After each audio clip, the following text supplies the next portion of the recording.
Now, if you are feeling anything in your body, the chemical reaction that happens in your body, sometimes we associate with anxiety, but we can actually choose it to give the name anxiety or excitement.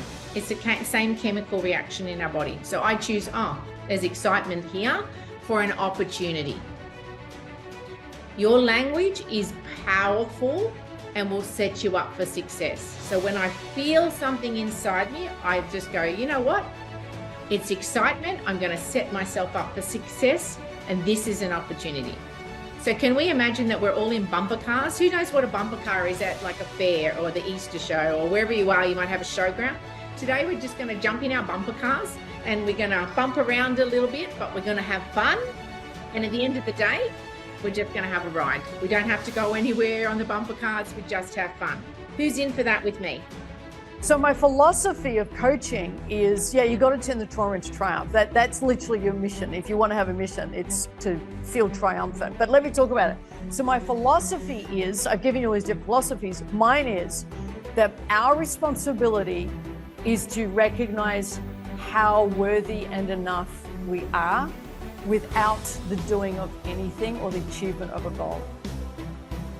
To recognize and own our innate goodness and self-worth and lovableness simply for being. Wow. If you want a goal in life, that's the goal. That's the philosophy of metadynamics. You can be as nervous as anything. We are going to get confidence by taking action. Competence builds confidence. Write that down. Competence builds confidence. Most people are waiting for the day that they are going to feel confident before they take action. I'm going to say to you, let's turn it around the other way. We are going to rely on a system. We're going to take action, and we are going to get confidence from the action. At the end of today, I'm going to guarantee that we have built our confidence. Who's in for watching this guarantee unfold? Okay, beautiful. Beautiful. Absolutely love that. So when we were young, we had goals, dreams, and aspirations that led us to where we are in some way, shape, or form. Or maybe we didn't act on them and we are still sitting with those dreams. Today, the dreams that we have are going to create the tomorrow of who we become. So the way to think about this is that when we think about why does this journey matter to us, where we want to go, what kind of decisions we should make, how we should decide what is the wisest, most effective pathway to creating a life that we love, it must be a combination of our dreams that we have carried into who we are now and who we want to become. It cannot just be what I want in the future or what I want now. Yeah. So today is where we make decisions and take actions to fulfill our future self. In life, not just in coaching and speaking, you make a choice. I will do easy now and have hard forever. Well, I will do hard now and have easy forever. They are your choices. That's it. You got nothing else. Oh, so good. You can have hard now and it will get easier, or keep putting off the hard and welcome to hard forever. Keep investing in things being easy and comfortable and the excuses and the lies and the stories, and that's your life. Hard forever. And anyone who thinks it's easy to keep lying to themselves, they're living hard. Would you agree with that? Like a lot of people stay in their comfort zones. I just want to be comfortable. I'm really scared, blah, blah, blah. But isn't that a harder way to live than living a life of grace and courageousness? What's easy about lying? What is easy about playing small? What is easy about going to sleep one more day on this earth as you close your eyes? I could cry, knowing you didn't give it your all. How is that easier? That makes no sense to me.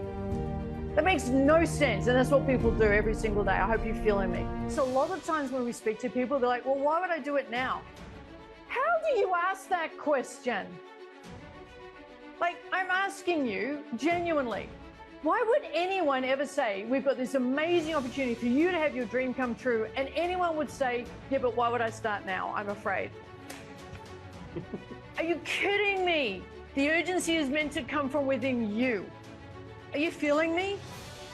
The urgency is meant to come from you. I don't want to have to convince you as to why now is a good time to do that thing. I want you to know that now is all you've got. The best time was 20 years ago. The second best time was yesterday. The only time you've now got is now. And how you act now is how you will act tomorrow. Did you hear me? How you act today is how you will act tomorrow. If you've got an excuse for today, you will have an excuse tomorrow. It will just be more indoctrinated in you. I'm a little fired up this point. Yeah, we love it. So I'm sitting watching a beautiful sunset. And the only way I can feel joy is with the beautiful sunset. If the joy stays with me, great. If the joy leaves when the sunset leaves, I've got a problem. Yeah. That's how I look at it. Okay. That's So great. the sunset simply magnifies what's already in me. Yeah. Versus you make me really happy. I'm already happy. So here's, yeah, great. Yeah. So here's the thing. You're in a relationship with someone. If you feel happy and joy and loving and wonderful, it's not them that's doing that. They're just lighting up what's already available in you. Yeah. So the sunset should just light up what's already in you. But if it stops when you leave, that to me is indicative of work to do, because why did the joy stop? I want you to think big. Too many people in the world are playing small because guess what? They have never embraced uncertainty. They have seen the failure. They have listened to the people that are around them judging them. They have compared themselves to other people playing small and think it's okay. And I'm going to lovingly, lovingly, lovingly challenge you right now in this moment to think bigger than you've ever thought before. That if you are at 5%, what would 10%, 20%, 50% look like for you? Yes, a goal can feel scary, but it can also feel like a massive opportunity. And I'm going to encourage you right now to embrace that there's opportunities coming. There's actual psychological research on this. The longer you wait to act on your dreams, your confidence goes down further.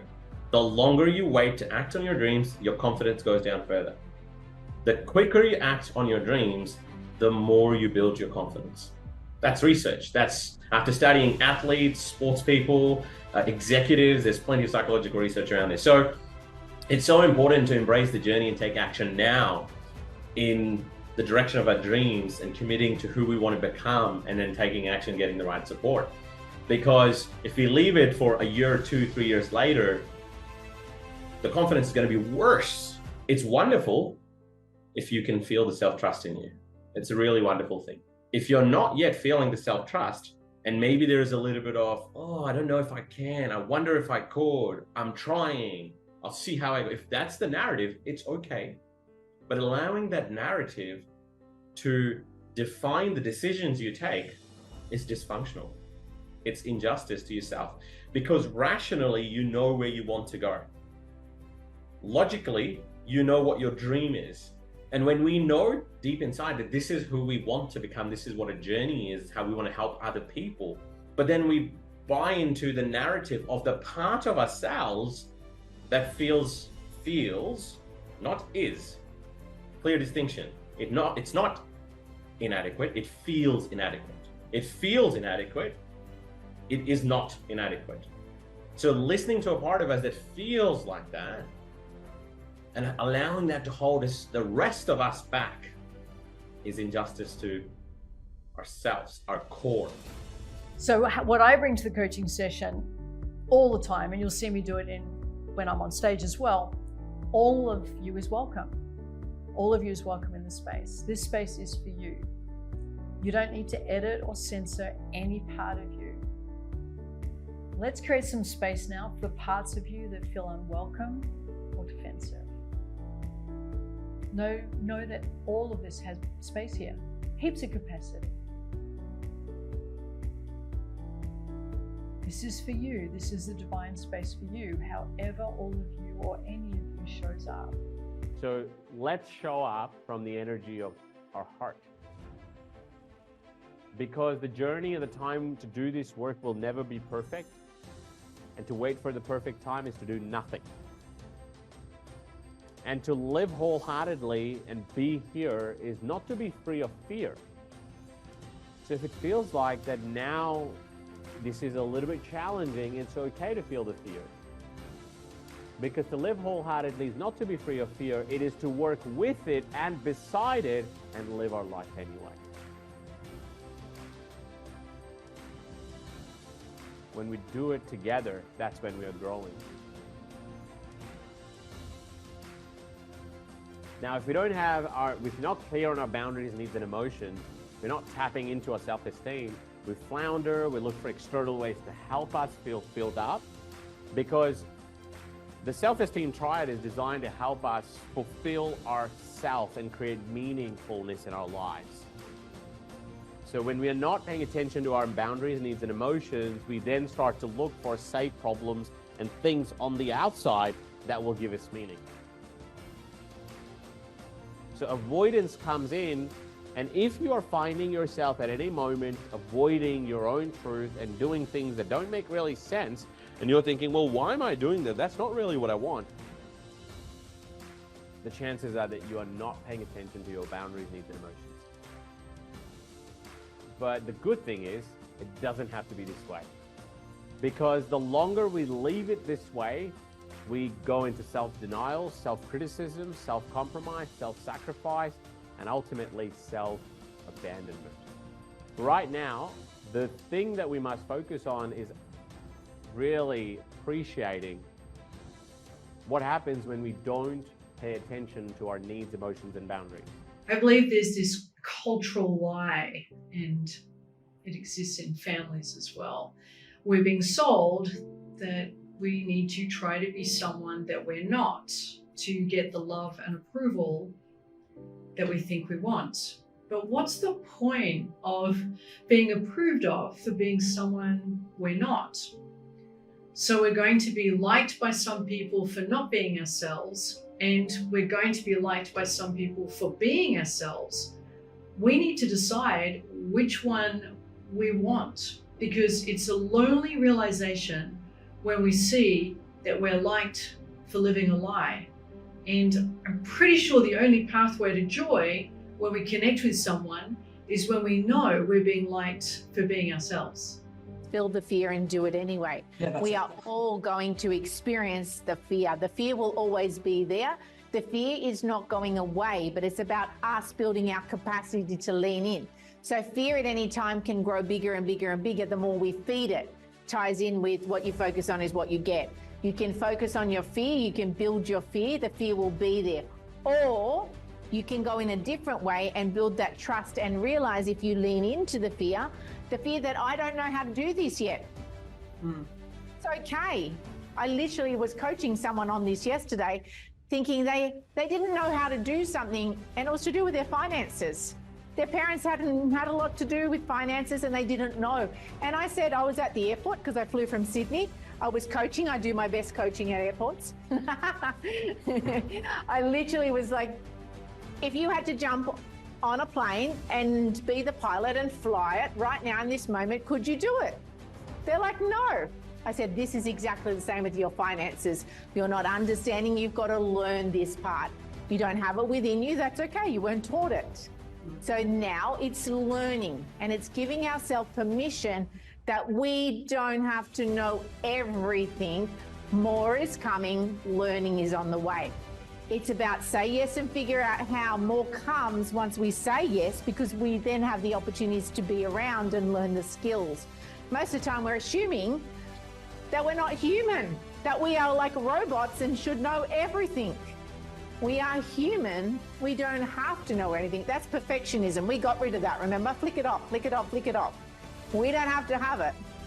We just give ourselves permission to learn and be human. Now, agency is a research-based concept, and a lot of the psychological research studies how to maximize agency in human beings. So a lot of the therapeutic work, counseling work, things like that, and of course, we're not going down that path, but I'm sharing with you, they share this goal with coaching, and that is to maximize agency in people. And agency is when we make voluntary actions and we feel like that things are not just happening to us. Instead, we feel as though we are in control, we are in charge of things. So a sense of agency refers to this feeling of being in the driving seat when it comes to our action. So the more our clients and the more you feel like you're in the driving seat, the more authentic you feel you're being to yourself and to people around you and to your family and to people that you care about. The more you feel you're in driving seat, the more you're able to make a difference in the world. Now remember this, all coaching must maximize agency in our clients. Your clients would love to pay, stay, and play. Write this down if you want. Your clients would love to pay, stay, and play as long as their agency has been maximized working with you. That's the ultimate feeling that all of us want. Because agency is the part of you and an aspect of you, or the version of you that is literally the driver of the decision, which need do you need to fulfill now? So it's even more primitive than the core needs. So the part of you that decides, I need more adventure. The part of you that decides, I need more significance. The part of you that decides, I need more love and connection. That's agency. Because that's the authentic self that is in the driver's seat saying, I need X, I need Y. This is my need right now. One of the ways I like to say it in a spiritual way, because I've been studying a lot of healthy, functional spirituality lately. One of the ways I like to say it is, agency is the seat of the soul. That's just my version of it. Take it if you like. I care about your success and dreams, and that's why I'm going to say this. So I really want you to receive it with love. If we want to create success in our life, we need to show up with urgency, with hunger. We need to show up with the energy like this really matters. And when something really matters, we don't sit passively. We actively participate in it. Show of hands if you have children. Who here has children? Yeah. So our children matter to us. That's why we engage with them and play with them, so that they can have wonderful memories, so that we can get them the life that they want. So your relationship with your dreams needs to be that which really matters. I get it that maybe there is a part of you that feels like, oh, what if I say the wrong thing? What if what I have to say, nobody else wants to hear it? What if it's different? What if it's not welcome? It's okay to have those fears. It really is. Marianne Williamson said that when we give ourselves permission to shine, that's when other people naturally feel the permission to shine. So you have to give yourself the permission that you are worthy of whatever opinion you have to share, whatever it is that you've written, whatever it is that you have thought of. You don't have to wait to be perfect. I wasn't perfect when I started, and neither am I now, and never am I going to be. None of us is. Show of hands if you're imperfect. Who here is imperfect? Both hands are going to go up. Yeah. So we've got to show up with the imperfection. We've got to show up with the imperfection. We've just got to show up with whatever bits and pieces of thoughts we have. We're not going to have the best articulation at the beginning of our journey. But the way we're going to learn how to articulate our thoughts is by articulating them and speaking them, the thoughts, in an imperfect manner, in a broken manner. So I need you to show up for you. This is not for me. There was strength in me. The minute I decided to matter and decide I'm doing what it takes, and I'm going to make a decision, and I'm going to say yes to me. I'm going to say yes to me, and I'm going to matter. And this is my moment right now. That's it. I drew a line in the sand because I realized I didn't matter. And now I mattered, and now I wanted to heal. And yes, there was like little shifts, a lot of shifts. It wasn't little shifts. There was like one amazing thing that happens when you matter and you decide you matter and you go on a different directory. And I constantly wanted to be in the trainings. I wanted to be in the trainings to keep pouring into my brain, just pour in. I was only doing, like baby steps. So I needed the pouring in. I needed to be in the room. I needed to be surrounded by people that were also healing. I think there's nothing more powerful to be in a room with other people that are healing and being on a journey and being poured into. It's beautiful. So what happened is, as I felt more empowered and I knew that I mattered, then I actually gave the opportunity to my family for them to see that they mattered as well. And that was powerful. I never thought that was going to happen. When I modeled that I matter and I made the decision, and I literally say, and it started with simple things. It started with me getting blueberries and cherries and saying, these are mine. That's it. I matter. Like Well, little some boundaries around food would be really good. yeah, literally starting with, I'm actually got some blueberries and I love them and I'm going to have them, rather than I would give everything away and not have anything for myself. So Yeah. I'm curious about a little bit more of that. So what sort of boundaries did you start to put in place maybe that helped you really experience that you matter more and be more of you? And if you can share a little bit around what needs did you start to fulfill? I'm curious because it's, you know, when our family is used to us being a certain way for such a long time, and then when we become this different person, I'm curious, how do they receive that as well? And maybe it was wonderful, maybe it was different. So what were some of the boundaries and emotions you started to express? Walk us through that if you can. yeah, beautiful. Thank you. I started to literally tell the family that I mattered and that I had needs and that I was okay to choose things. And I started saying, it used to be like, you know, like I'd make sandwiches for everybody and then there'd be a bit of chicken left over. So I made everyone a second sandwich, and then I would go to work with an orange. I was just literally, I didn't count. And so I started to, you know what, I matter and I'm going to get myself the things that I like. And I had to adjust in my brain. This is not selfish. This is self-love. I am loving me and I am supporting me. And so I would systematically do things like I used to spend money just on the children. I'd never even buy myself a dress or buy myself anything. It was literally give to my family. And I started to maybe get myself a nice dress or something, just value myself, start to matter. I would get up and I would literally say it in the house, like, I'm loving me. I'm letting everyone know that I'm learning about me and I am loving me. And I'd literally say, that's a limiting belief. I'm not doing that, to the point, which was beautiful. There was a big shift in the family. There was even I said it enough times that, like, you know, my son or someone would come in the house and I might say, I can't do that. And they would literally go, that's a limiting belief. And they started to see the empowering language that I was using and start to recreate their own life. They literally could see there was such a shift in me, a phenomenal shift in me, because I felt so strong. I don't know if you can feel it from where I'm sharing it, but I felt so strong. I can feel it. At heart, coaching is about helping people clear the rubble and the noise that they have created through experiences that have clouded the clarity of their authentic self. Because our authentic self has wonderful traits and characteristics that is our own unique genius and our own unique self. And we can express that authentic self the more we have access to it. We all have access to it. We are here to deepen the access to it. So I'll give you an example. So I always had this deep desire to help people. Show of hands if you've got a whisper inside of you to help people. Right. So we all have that whisper. The thing is, then the judgment of the people, what are people going to say? And my mom said I should do this, and I need the certainty of this, and my wife says this, or my partner says this, or my kids say. All of those noises then hold us back from living that truth. That's the crud and the crust. So when we learn that our authentic self can actually handle all that judgment, that's the real power and strength you make.